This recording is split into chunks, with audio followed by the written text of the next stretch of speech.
both sides, and he began to have more cousins that were like siblings on both sides of the family. More people around his age. You could hear Keith laughing, you could hear Keith cracking jokes, you could hear Keith doing all of the things that little boys do, talking about who his favorite wrestler was, talking about, oh, that's my car, that's a bad car, I'm gonna have that kind of car when I grow up, talking about video games, talking about what the best toy out was, cracking jokes on Khalid cracking jokes on him. So while he didn't say much to everybody else, he did talk and he did enjoy himself and he did laugh and had a hearty laugh. And even at a young age, Keith was assertive. He was very assertive. He seemed to be very sure of himself. His stature was one. He always held his head up and seemed to walk upright and seemed to walk straight. Even at a young age, without being conceited, he knew who he was. Without him being the center of attention, Keith had a presence about him. When he walked into the room, he wasn't an attention hog. He was unassuming, but he wasn't easy to miss. He was a presence that was to be noticed, and at the same time, he could easily blend into the background. And more chapters began to be written, and the book began to form more, and tragedy happens, death happens, heartbreak happens, loss happens as we grow up. And in these developmental years, who we are and what we will be for the rest of our lives begins to make an appearance. Things that happen in our lives begin to shape us and begin to change us and begin to mold us and begin to present us opportunities to either advance or to regress and to slow down. And it is in these years that we get to know ourselves better than we had before. It is these years of transition from childhood to young adulthood that our self-awareness and our God-awareness sometimes clash and conflict with one another instead of working in harmony to allow God to further shape who He wants us to be. But I want you to know that from conception, the hand of God is on us, actively protecting us, watching us, guiding us through life. He's searching of us. It's a lifelong act of love from the everlasting one called God. His knowing us is not just Him knowing who we are, but it is an expression of a deep love and concern for us. It's so deep that it should compel our hearts to turn to Him and say, God, I just don't want you to know me, but I want to know you. David said, whither shall I go from thy spirit? Was he talking about that he wanted to leave the presence of God? No.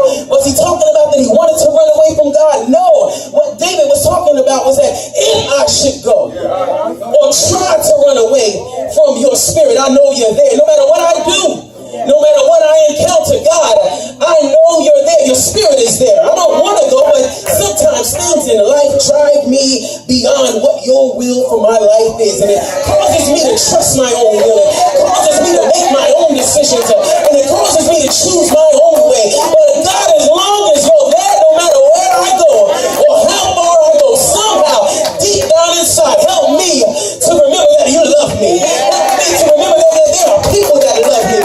Help me to remember that you're loving enough and you're powerful enough and you're strong enough to bring me back.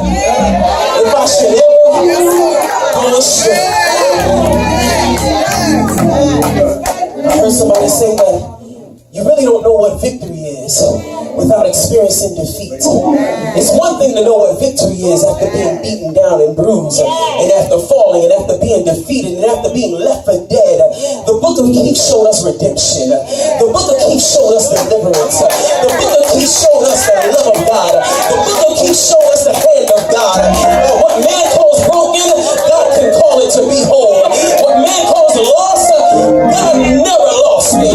What man calls messed up, God calls it to be not messed up. The psalmist says in verse 16, thine eyes did see my substance, yet being imperfect. And in that book all my members were written, which in continuance were fashioned, as yet there were none of them. God knows exactly who we are. He knows what our eyes are going to look like. He knows what our nose is going to look like. He knows how big our hands are going to be. Oh, Morrieson hands right there. He knows what our hair is going to be. He knows how big our lips are going to be. He knows how much hair we're going to have or lack thereof. Before any of us are formed and before any of us grow up, most of all, God sees our innermost selves. The self that no one else can see.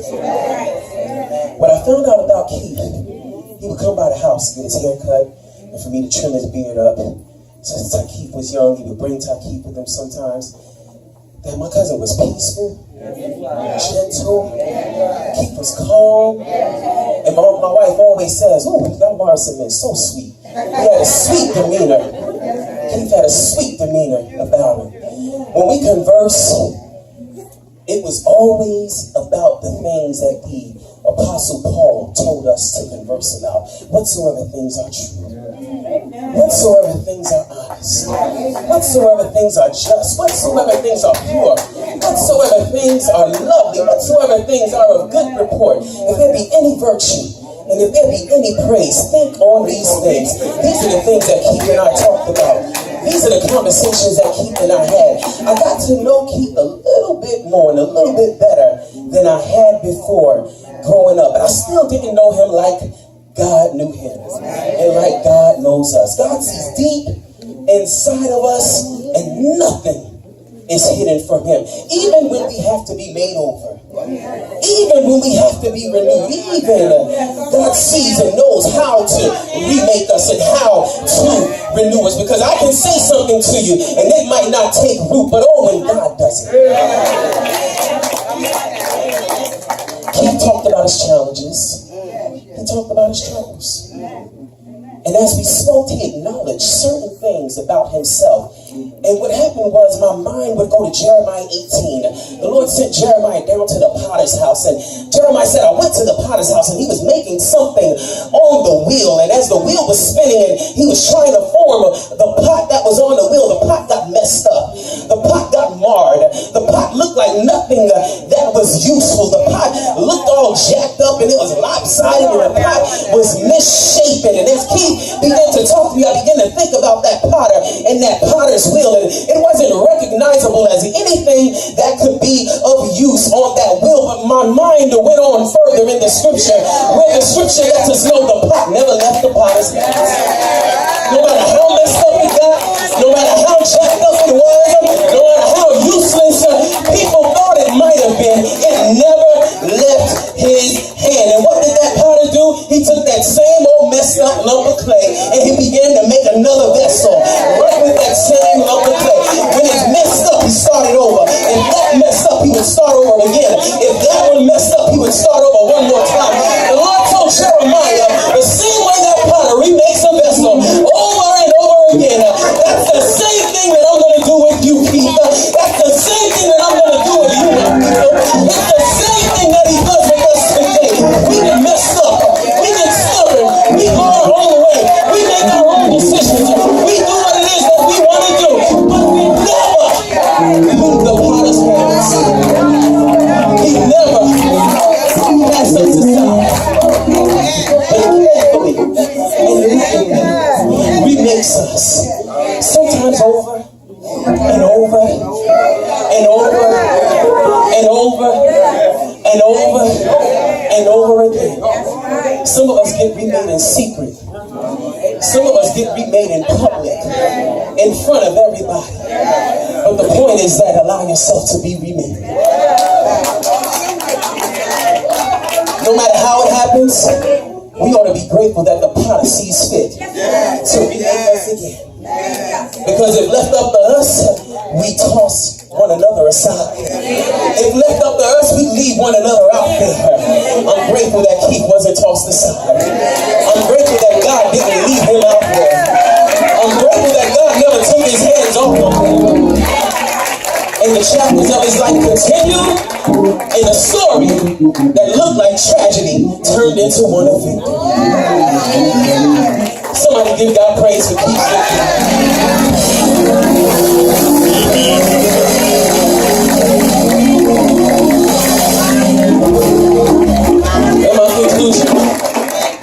In my conclusion, there's a story of a young man that went to a preacher.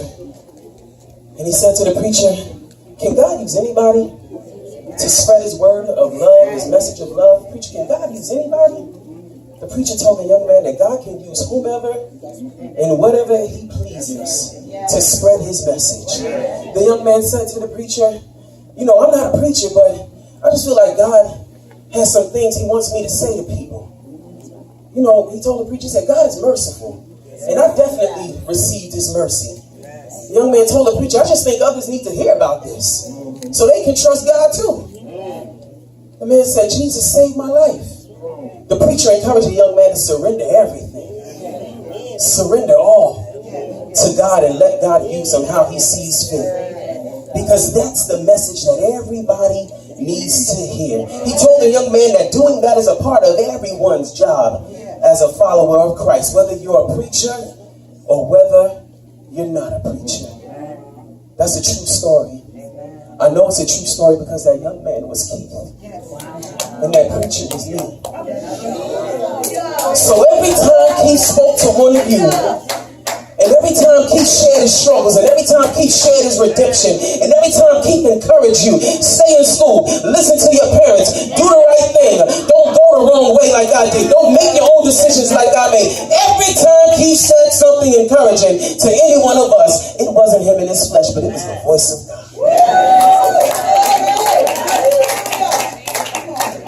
I'm glad to have read 37 chapters of the book of Keith.